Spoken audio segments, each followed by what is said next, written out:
Hello and welcome to Zoom Bytes. My name is Chef Drew. I'll be your culinary instructor for this course. This is the prerequisite video. Everything that we're going to be doing in class, we're going to be prepping everything out for that. So I think we're doing a Mediterranean lentil soup. We're doing an Argentinian steak with chimichurri and a lemon honey panna cotta. All that prep is going to be in this video. That way we're set and ready to go for class and we can just cook. So here we go.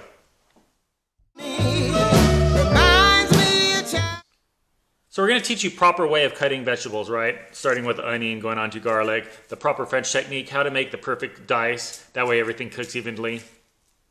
Let's go with an onion. Start with onion.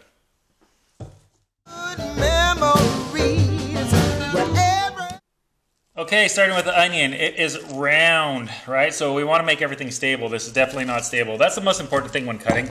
So first things first. We're going to hold a knife, not like this. Don't ever put your finger on top of a knife. It's very unstable like that. A lot of people cut like that. Get in the habit of holding it like this. That finger on that side, thumb on that side, and we'll that way when you cut, there's a lot more stability. And here we go. We're going to cut off the top of the onion and bottom of the onion. Like I said, whole purpose, now it's already a lot more stable than it is, right? And then we're going to cut it in half. Okay. Now, once again, stable, yeah? We do this to prevent slippage so we don't cut ourselves with all vegetables.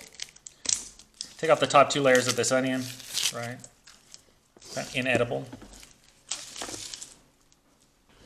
I'm going to show you two techniques how to cut an onion, the proper French way and how I do it. Now let's say we want a perfect quarter-inch dice, okay? Starting from how we already cut the top off, we're just going to go a quarter inch, a quarter inch, a quarter inch, a quarter inch across the onion all the way through. And then turn around and quarter inch this way, this way, this way, this way, this way. Then you have pretty much really nice quarter-inch dice, right? Now, if you want to get technical and do it the proper French way to get even more precise, what they do is they go in from the side, starting from the bottom. They'll go a quarter inch, but not all the way through, just to the end, right? And then a quarter inch up this way, and quarter inch up this way. Now you can do a half inch, you get to 3/4 of an inch, doesn't matter. I'm just doing quarter inch increments. So now it's open like this, right, the onion? Okay. Then we go not all the way through, quarter inch, quarter inch, quarter inch, quarter inch. Almost all the way through, just to the end, okay? Now you kind of have like a blooming onion here. And then we go this way, quarter inch, quarter inch, quarter inch. This is definitely a harder technique. You get to the end, we just kind of go over that real fast. This is definitely a harder technique, but it does give you a more precise dice. So that's an onion. When you are done, we're going to use this onion actually for a Mediterranean soup, and I think we're only going to use half. So when you're done, put half of the onion on the plate so it's all ready to go. So for this Mediterranean soup, we're going to use an onion and garlic and some cilantro. So we'll all put it on a plate, like the cilantro here, garlic here, onion. Wrap it up, plastic wrap, put it in the fridge. So when we're ready to go to class, we just pull this out and we're ready for to cook the soup, right?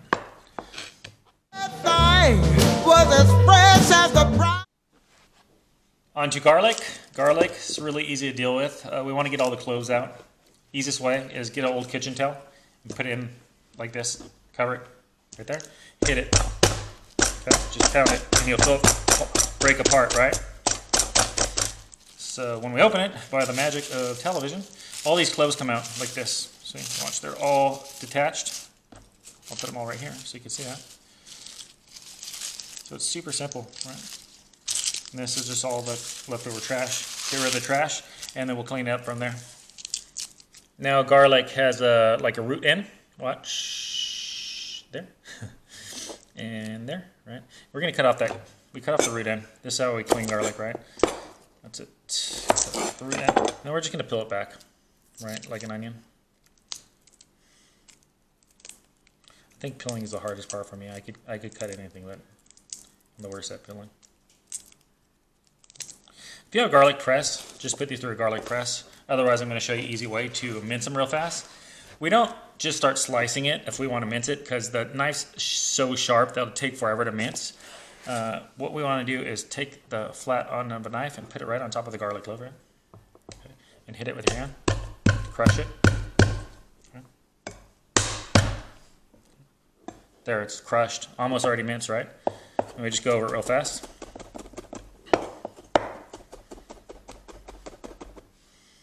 And that's minced garlic.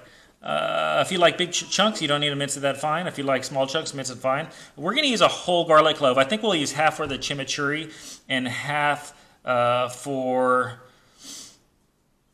the soup. So, I mean, when I say the whole thing, we're going to use all of it. So what we tore apart, let's use half for the chimichurri, half for the soup. Just have it separated on plates, ready to go. Okay? You could clean it all. Those onions are strong. You can see my eyes were tearing up.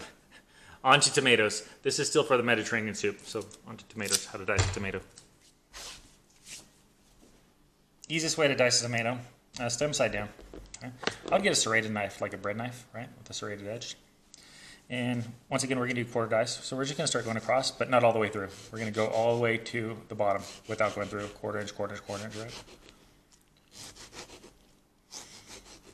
Okay, like that. Turn it around, across, and we're going to go crossways across, not all the way through. Almost all the way through. Now it's open up. We'll just cut this in half. Put this right through the middle. Okay. Okay. Now you have two halves that look like that. Okay.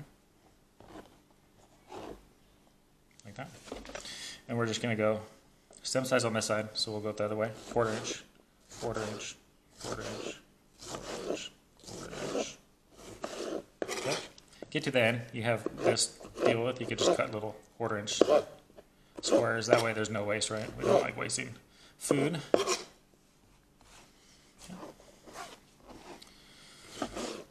Quarter inch, quarter inch.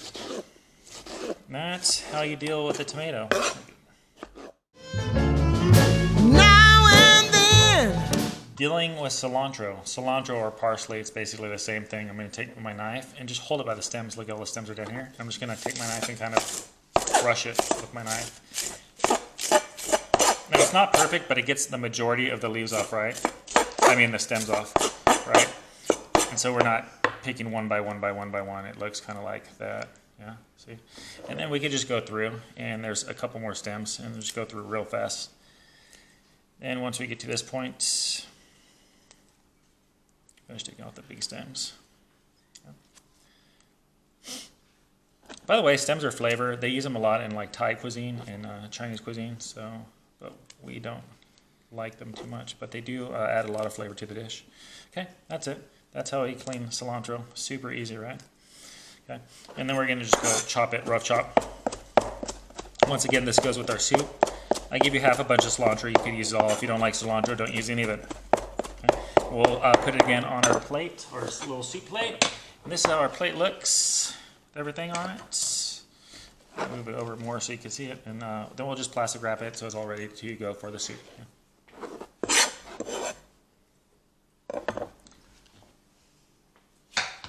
See her face. So that was all for the soup prep. Our next dish is the chimichurri steak with roasted sweet potato. So we're going to start with the sweet potato, right? We're just going to peel it and I'll show you how to do a large slice.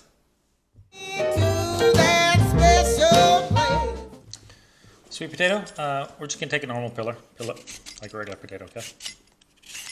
That's it, peel the whole thing. Remember, we like everything stable. This is kind of unstable. It doesn't have any flat surfaces, so we're going to make a flat surface, right? We want big chunks, though, and this sweet potato is not the biggest. I mean, it's normal, decent-sized sweet potato, so what I'm going to do is cut it straight in half, right? Like that. And it's super stable again, right? Then I'll do big chunks. I'm just going to do right in half, right in half. But make sure your chunks are even, right? So we'll do like that in thirds. So it's pretty even, right? The ends are a little not perfect, but that's pretty even. That way, when we roast it, it roasts nice. I like big chunks like this, big chunks. That way, when we roast them, we get a lot of color on them, but we don't overcook them, and they're not squishy and soggy, right? So once again, just go make sure you have even chunks. And that's how you cut all your sweet potatoes. Now, if you have a plastic Ziploc bag, put them in a Ziploc bag, right? Because we're going to toss it in oil and spices, and we could just toss it all in this bag, which would be awesome. If not, you could just put it on a plate. But I'm going to do it like this. So in class, we'll just toss it with oil and spices inside, kind of shake it around, and put it on a roasting pan. And if I stay too long. So we have parsley. once again, kind of like cilantro. Big stems on this one now. Make sure your parsley and cilantro is washed. A lot of times it has dirt. Okay. And we're just going to go like this. We'll take the knife and kind of scrape it down. Fastest way. All right. Okay. And then we'll just go through it real fast, just like we did cilantro. Get out the big stems. And that's cleaning parsley super fast. And then we're just going to, this is for your chimichurri, right? So we're going to chop it up quite a bit. And I'll show you that after I'm done picking the rest of these stems out. All right, seriously, it took me like 10 seconds to pick out all the stems. So then we're just going to go over it. We're going to go over it till it's pretty fine. Not super fine, but a little rough chop, but smaller pieces of parsley, right? Like I said, this is a chimichurri sauce. It's just a parsley, garlic, olive oil, vinegar sauce, right? It's super good on steak. We'll just chop it up till it's small. And once again, we'll put this prep in a bowl. I don't think there's too much prep for this. Just the parsley and the sweet potato. So we could just put this in a bowl or like small Ziploc bag. Have it ready to go.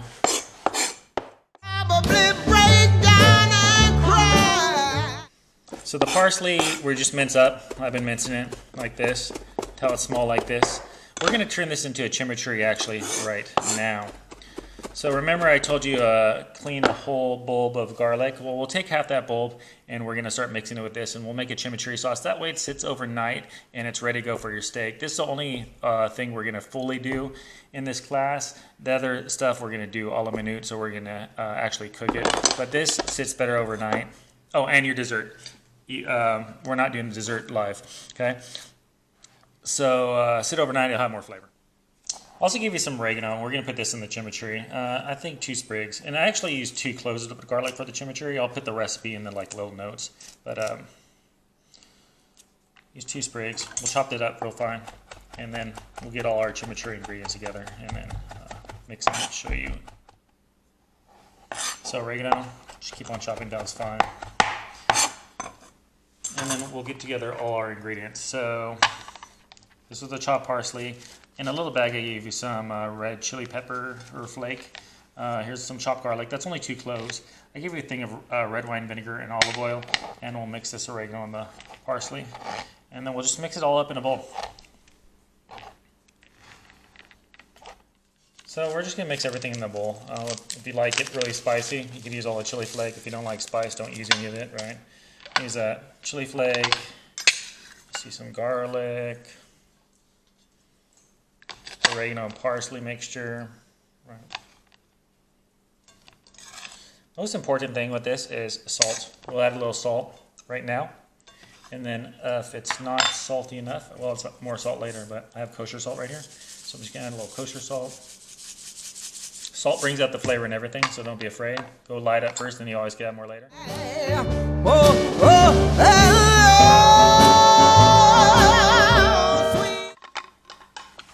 Yeah, so we added everything together.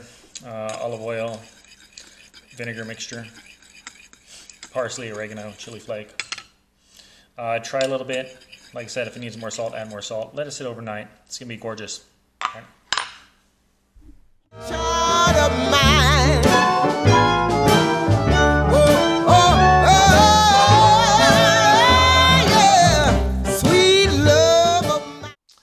Our dessert, panna cotta. We're not going to do this live in class. This is all you. You should do it the day before. That way you have it ready for your dinner. But super simple dessert. This is probably the easiest dessert you're ever going to do. But there is a couple steps and a couple tips and tricks that you really need to adhere to. But other than that, it'll be fast. Here we go. All right, here we have 3 cups of cream. Don't use the whole quart. That's 4 cups. You only need 3, right? We'll have 1 thing of gelatin, powdered gelatin. This is honey. If you like it really sweet, you could add more honey and more sugar. Taste it before you put it in the refrigerator. This is half a cup of honey, so it's going to be semi-sweet. And some lemon juice. This has 1 lemon zested, the juice of 1 lemon, and it has a ½ teaspoon of lemon extract, right? So here's what we're going to do first. We're going to put this in the bowl, right? And this is the most important thing, is blooming gelatin, right? We need to slowly sprinkle this over this mixture, right? and kind of cover the whole mixture, and you're going to see it kind of suck it up, right? We want it all to be sucked up. We can't do this over any hot liquid because it won't work. It'll just clump up, right? We always want to do over cold liquid. So we're going to do this over the cold liquid, let it soak. That's how it looks right now. It'll soak a little bit more. If it ends up being like that, that's fine. Then we're going to heat up the cream. We heat up the cream, and then we're going to add this to the hot cream, and then we'll add the honey, and then we put it in a bowl, and that's basically it. Show you the right now. All right, pot. Turn on high to medium heat. Warm it up.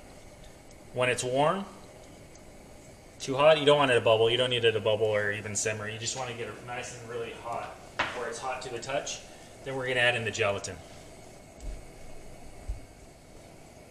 Before the gelatin, you could add a sweetener. That way it's melted all the way. This is honey. I mean, it's already decently melted. If you want to add sugar, brown sugar. I mean, now that you know the technique in this ratio, it's 3 cups of cream to one of those envelopes of gelatin. You could add any flavor you want. You could put cocoa powder in there, make it chocolate, right? Anything you can imagine you could do. Like I said, you don't need to use honey, you can use brown sugar, whatever, jelly, grape jelly, if you want to do peanut butter, grape jelly one. So there's your sweetener. We'll let it get warm, then put it in the gelatin. So this is warm enough. Here's our gelatin right here. Let me see. It's hard to see in this light. There we go. See. And then we're just going to scoop it in. Okay. Remember, this is mixed with all your lemon extract, lemon juice. Okay. If you have a whisk, you could whisk it in. I mean, you could just stir it in. And we're just going to do it till it melts, right? So you have your honey in, your gelatin. The gelatin has all that lemon in. We're going to stir it till it melts. Now we're going to put it in a bowl and then put it in the refrigerator, and that is your dessert. Try this right now. If it's not sweet enough, add more sweetener. Okay? If it doesn't have enough lemon, if you add more lemon, you know, whatever you want.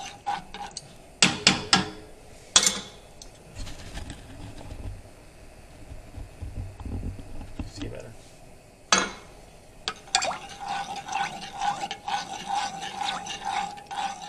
All right, mixture is in here. Gelatin's melted.